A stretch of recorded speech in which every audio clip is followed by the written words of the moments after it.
میرے معزز مسلمان بزرگوں، عزیز بھائیوں اور امت مسلمہ کی مقدس ماں اور بہنوں، اللہ کی طرف سے یہ ایک آیت ہے کہ تم نصیحت کرو اور نصیحت ایمان والوں کو نفع دیتی ہے۔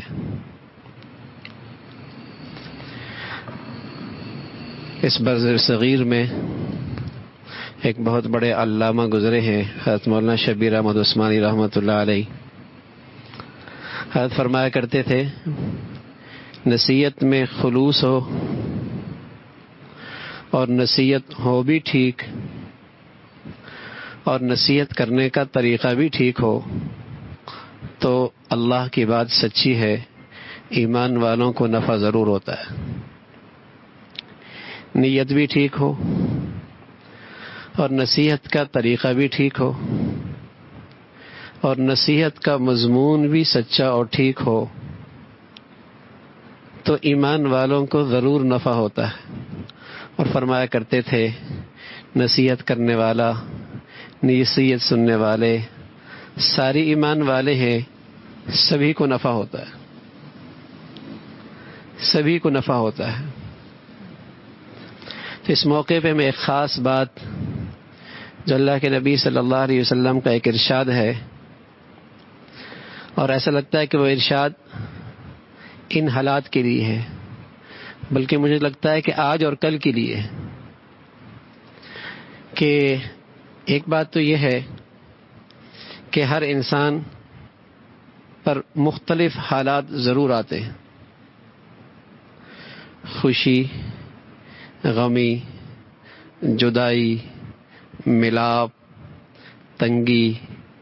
آسانی، بیماری، صحت، یہ سارے حالات ایسے ہیں جن سے آدمی کو گزر نہیں ہوتا۔ خوشی بھی آتی ہے، زندگی میں غمی بھی آتی ہے، ملاپ بھی ہوتا ہے، جدا بھی ہونا پڑتا ہے،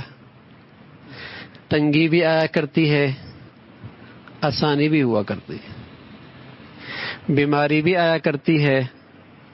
صحت بھی ہوا کرتی ہے۔ یہ احوال زندگی کا حصہ ہے۔ اس پر حضرت امامہ رضی اللہ تعالیٰ عنہ فرماتے ہیں کہ پیارے رسول صلی اللہ علیہ وسلم نے فرمایا ان اللہ لیجرب احدکم بالبلاء وهو اعلم به الی آخری، کہ اللہ تعالیٰ تمہیں مصیبت دے کر آزماتے ہیں، اللہ تعالیٰ تمہیں مصیبت دے کر آزماتے ہیں اور وہ تمہیں جانتے بھی ہیں، بالکل اسی طرح جیسے تم اپنے سونے کو آگ میں ڈالتے ہو، آگ میں ڈالتے ہو اور اسے پرکھتے ہو اور پھر تم آگ سے خالص سونا نکال لیتے ہو،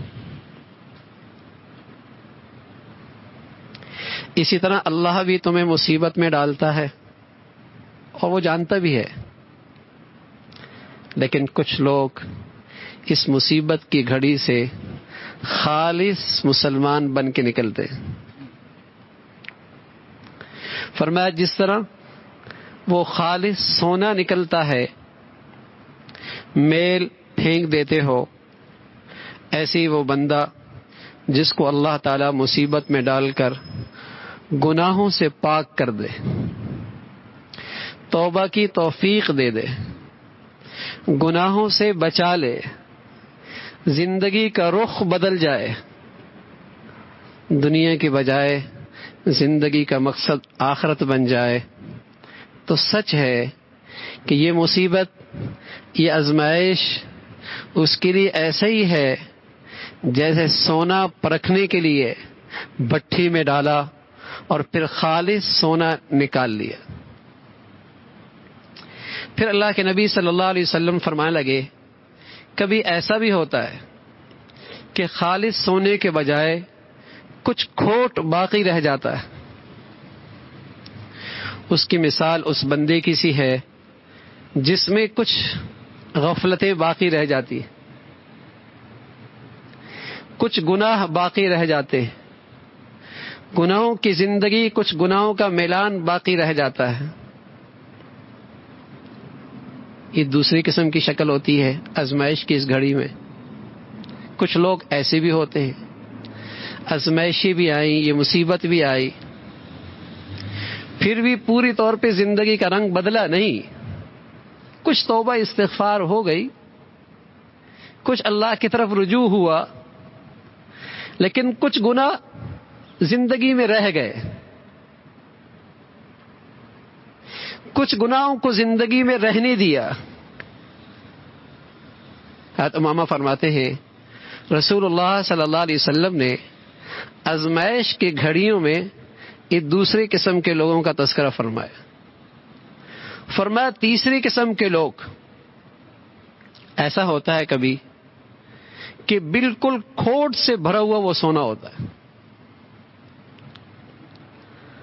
بھٹی سے نکل آئے تو اس طرح خالص کھوٹ ہی کھوٹ، سونا ہے ہی نہیں۔ فرمایا اسی طرح مصیبت کی گھڑی میں تیسرے قسم کے بندے وہ ہوتے ہیں جو اس مصیبت میں کسی اور بڑی مصیبت میں گرفتار ہو جاتے ہیں، کسی اور بڑے گناہ میں مبتلا ہو جاتے ہیں۔ ایک وہ شخص ہے کہ مصیبت آئی، ابتلا ہوا، اس خالص سونے کی طرح نکل آئے جس پر کوئی کھوٹ نہیں۔ یہ وہ خوش نصیب ہیں جنہوں نے گناہوں سے 100% دستبردار ہو گئے، سچی توبہ کر لی، ہر گناہ سے کنارہ کش ہو گئے اور زندگی کا رخ بدل لیا۔ دوسرے لوگ ابتلا اور مصیبت میں ایسے ہوتے ہیں، اس سونے کی طرح ہوتے ہیں جس میں کچھ کھوٹ باقی ہوتا ہے، کچھ رجوع ہوا، کچھ اللہ کی طرف متوجہ ہوئے، لیکن کچھ گناہ زندگی میں رہنے دیے، لگے بندے زندگی میں گناہ چل رہے ہیں، وظیفے بھی چل رہے ہیں، تلاوت بھی چل رہی ہے، زبانی توبہ اور استغفار بھی چل رہا ہے، گناہ بھی چل رہے ہیں، گناہ بھی چل رہے ہیں۔ اور رسول اللہ صلی اللہ علیہ وسلم فرمایا تیسرا قسم کہ جب سونا نکالا تو سارا کھوٹ نکلا، سارا کھوٹ نکلا، اس میں کچھ خالص ہے ہی نہیں۔ فرمایا یہ وہ لوگ ہوتے ہیں جو مصیبت کی گھڑی میں اور بڑے اللہ کے مجرم بن جاتے ہیں، کسی اور بڑی گناہوں میں مبتلا ہو جاتے ہیں۔ رسول اللہ صلی اللہ علیہ وسلم نے فرمایا ما ظہر الزنا والربا فی قوم اذن اللہ بہلاکہا،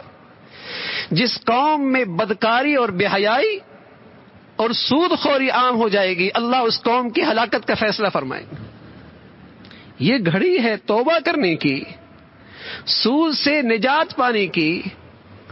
گناہوں پر توبہ کرنے کی۔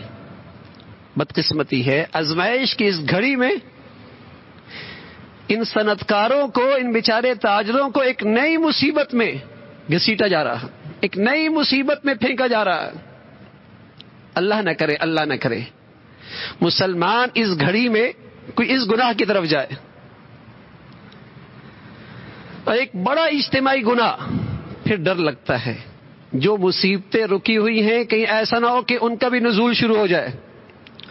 اب تک وطن عزیز پر اللہ کا بڑا فضل ہے، اللہ کی بڑی مہربانی ہے، اہل اللہ کی دعائیں ہیں، نیک لوگوں کی اللہ کی طرف توجہ دلانا ہے،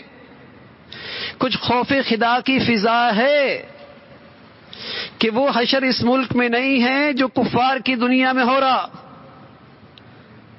اگر اس کا 10% بھی ہوتا تو حشر نشر ہو چکا ہوتا۔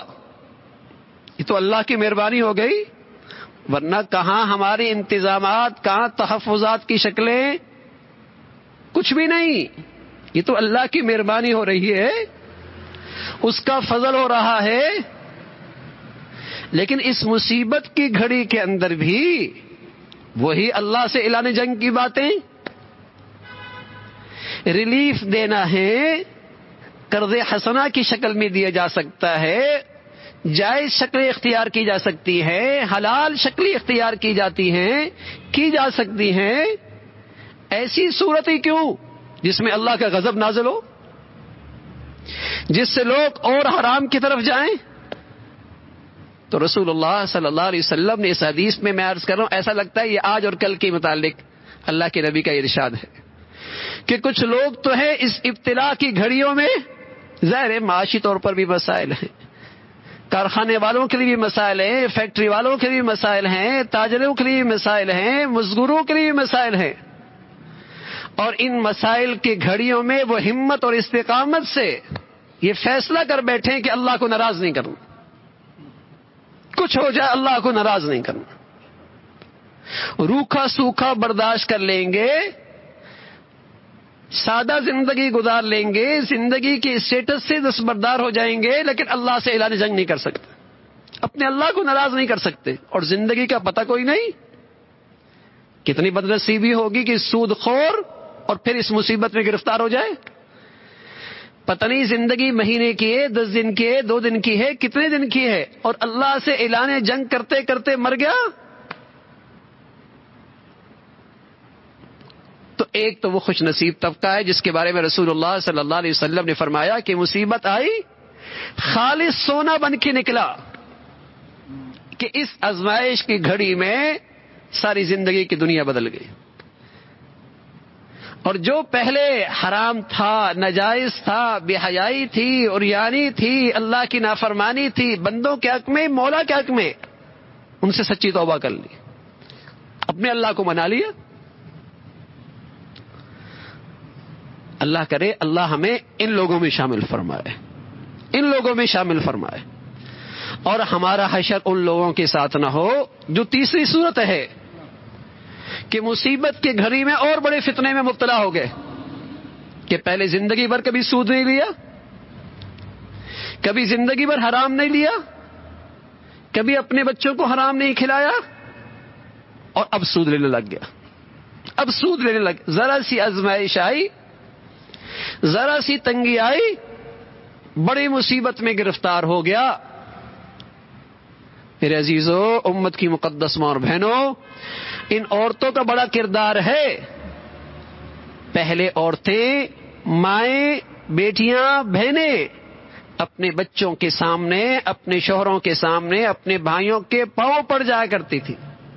ہم روکھا سوکھا کھا لیں گے، سادہ پہن لیں گے، خواہشات سے دستبردار ہو جائیں گی، لیکن ہم اپنے گھروں میں حرام برداشت نہیں کر سکتے، ہم اپنے گھروں میں لقمہ حرام نہیں برداشت کر سکتے. تو مردوں کو حوصلہ ملتا، مردوں کی ہمت بڑھتی، اور وہ گھر حرام سے محفوظ رہتا، حرام سے محفوظ رہتا. تو یہ ابتلا کا وقت ہے، یہ آزمائش کی گھڑی ہے، لیکن رسول اللہ صلی اللہ علیہ وسلم نے فرمایا اس ابتلا اور مصیبت میں کچھ لوگ بڑے خوش نصیب بن جاتے ہیں، بڑے سعادت مند ہو جاتے ہیں. ان کی تو زندگی کو ان کی تو اقبال بلند ہو جاتے ہیں کہ وہ خالص سونا بن کے اس مصیبت سے نکلتے ہیں، یعنی اللہ کے سچے وفادار بن جاتے ہیں، اللہ کے سچے وفادار بن جاتے ہیں. تو اللہ ہمیں دوسرے طبقے سے بھی بچائے جو کچھ اللہ کی طرف متوجہ ہوا اور کچھ گناہوں کے انگارے زندگی میں رہنے دیے. اور اللہ پناہ نصیب فرمائے، اللہ حفاظت فرمائے، اللہ پناہ نصیب فرمائے کہ تیسرا طبقہ کہ آزمائش کی اس گھڑی میں کسی اور بڑے گناہ میں مبتلا ہو گیا، اللہ سے شکوے کرنے لگ گیا، اللہ سے شکایت کرنے لگ گیا، اللہ سے اور دور ہو گیا، اور کسی حرام راستے پہ چل نکلا. اللہ اس سے محفوظ فرمائے. تو یہ رسول اللہ صلی اللہ علیہ وسلم کی ایک نصیحت ہے، اور اللہ کا ارشاد ہے نصیحت خلوص کے ساتھ ہو، سچی ہو، صحیح طرز کے ساتھ ہو تو اس نصیحت کا نفع ضرور ہوتا ہے، اور اللہ کی ذات سے امید ہے انشاءاللہ اہل ایمان کو اس سے خوب فائدہ ہوگا. سبحانک اللہم بحمدک، نشہد ان لا الہ الا اللہ، نستغفرک ونتوب الیک.